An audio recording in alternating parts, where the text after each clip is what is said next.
de ce nombre composé de 25 chiffres, composé de 10 chiffres. C'est la vibration unique. Ce qui voudrait dire, si je prends 1985, quand j'additionne 1985, 1 et 9, 10, 10 et 8, 18, 18 plus 5, ça donne 23, 23, donc ça donne 23, ça donne 5. Donc 5 est la vibration de 1985. Est-ce que vous voyez? Autre chose sur la question de la vibration, quand vous avez une entité qui vibre à une fréquence donnée, et quand vous changez la fréquence, eh bien, vous changez beaucoup de choses. Et c'est ce qui est arrivé en changeant l'orthographe du nom d'Haïti. Premièrement, je vous ai dit qu'on a changé la prononciation, parce qu'en fait, quand on dit H-A-Y-T-I, ça se prononce Haïti. Quand on dit H-A-I-T-I, ça se prononce Haïti. Ce n'est pas la même chose. Haïti n'est pas Haïti. Que signifie Haïti? H-A-Y-T-I. Alors, je vous dis que le nom complet, c'est Haïti. Haïti Kiskeya. C'est haute terre ou encore terre montagneuse, mer de toutes les terres. Voilà le nom complet de l'île sur laquelle nous cohabitons avec la République dominicaine. Donc, fidèles téléspectateurs et followers, pendant que je vais rentrer dans les détails concernant la vibration d'Haïti, concernant le changement d'orthographe du nom d'Haïti et la prononciation du nom du pays, on a changé beaucoup de choses. Il faut se rappeler que le nom Haïti Kiskeya, dit H-A-Y-T-I Kiskeya, c'est un nom taïno. Ou du moins, c'est un nom hérité des taïnos. Alors, ce que H-A-I-T-I, jusqu'à aujourd'hui où je vous parle, personne ne peut nous dire pourquoi est-ce qu'on a changé le nom du pays, pour quelles raisons, qui sont les dirigeants qui l'ont fait, à quel moment ils l'ont fait. Mais toujours est-il, en parlant de vibration, quand on fait la numérologie, et en numérologie, il y a une chose qu'on appelle la réduction théosophique. C'est à travers la réduction théosophique qu'on va réduire, par exemple, les nombres, qu'on va réduire les nombres. Et en ce qui a trait à la réduction théosophique, selon la numérologie d'une manière générale, à chaque lettre de l'alphabet est attribué un nombre. À chaque lettre de l'alphabet est attribué un nombre. Et cela, nous l'héritons de l'alphabet hébraïque, qui est un héritage reçu par les descendants de Jacob, et que jusqu'à aujourd'hui, on continue d'utiliser l'alphabet hébraïque. Mais également dans l'alphabet français que nous utilisons, chaque lettre peut être associée également à un nombre. Et c'est pourquoi, quand nous avons la lettre A est associée au nombre 1, la lettre B est associée au nombre 2, tout comme dans l'alphabet hébraïque, Aleph est associé à 1, et Bet, qui est la deuxième lettre de l'alphabet hébraïque, est associée également à 2, et ceci arrivé jusqu'à 9.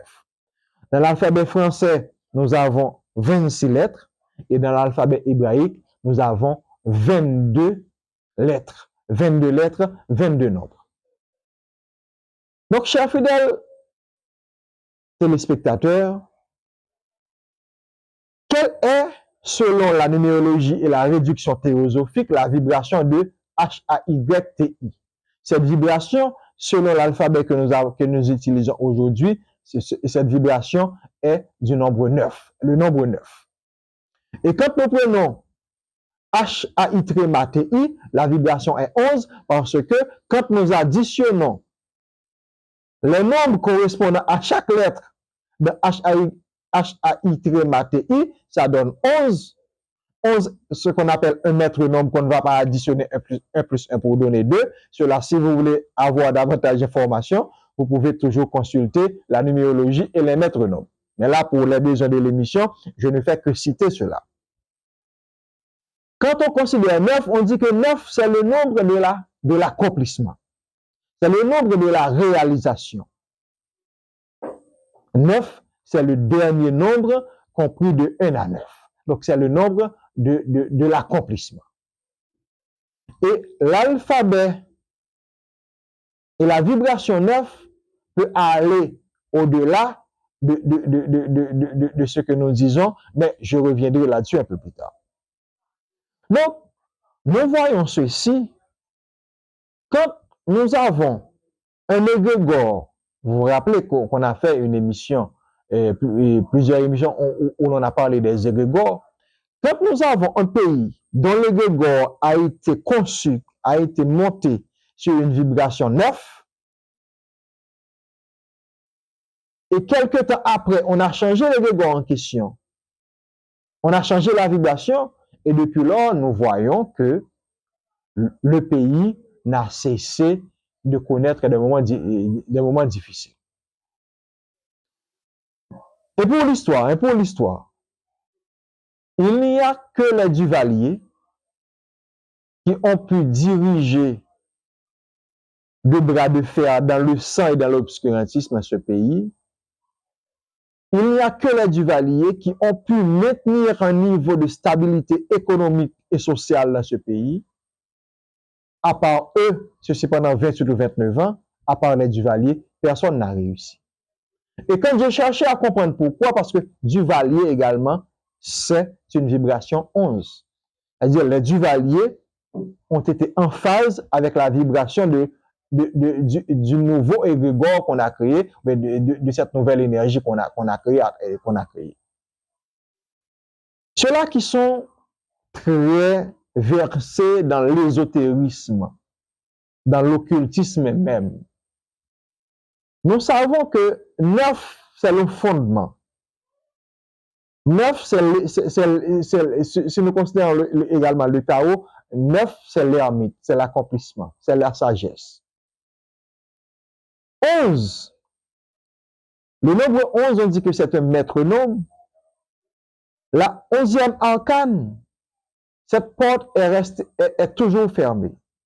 Et on ne peut aller vers la 11e porte sans avoir connu la 9e porte.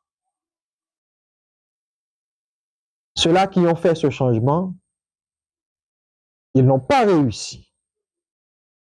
Ceux-là qui ont fait ce changement d'une vibration 9 à 11, ils n'ont pas réussi parce qu'ils n'ont pas réussi à mettre ce pays, cette nation, sur les rails du développement.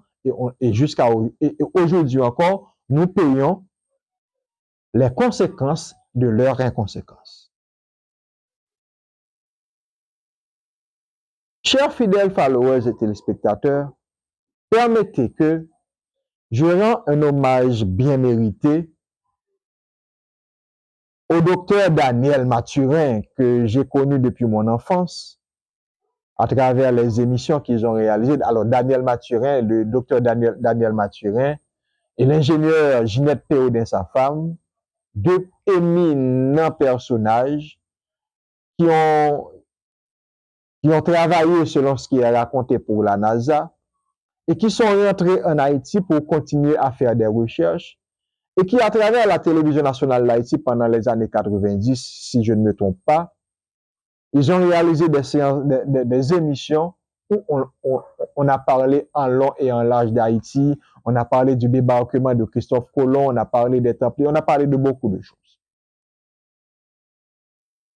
On a vraiment parlé de beaucoup, mais vraiment de beaucoup de choses. Et depuis l'époque où le docteur Mathurin parlait d'Haïti en ces termes, je ne sais pas pourquoi, j'ai été mais vraiment très intéressé alors que je n'étais qu'un jeune homme. Et entrer dans le mysticisme, ça a été fait très tard dans ma vie, disons après la trentaine. Donc, pour vous dire que très jeune déjà, avant la vingtaine, ou du moins autour de la vingtaine, j'étais déjà intéressé aux questions spirituelles, aux questions politiques également, et aux questions ésotériques d'une manière générale. Parce qu'en fait, alors, pourquoi je fais référence au docteur Mathurin, c'est parce qu'il a dit beaucoup de choses.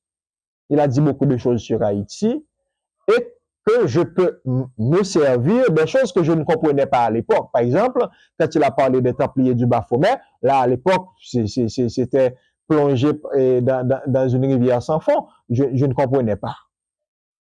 Je ne comprenais pas. À l'époque, il n'y avait pas les moteurs de recherche, il n'y avait pas l'Internet, tout cela. Donc, je ne comprenais pas. Mais aujourd'hui, quand on parle de Templier, je sais ce qu'est un Templier. Je sais ce qu'est également le Baphomet. Mais dans le temps, je ne pouvais pas comprendre. Et c'est parce que je comprends aujourd'hui, et je comprends également que le docteur Daniel Mathurin, lui, il avait les informations, mais il ne savait pas de quoi il s'agissait. OK?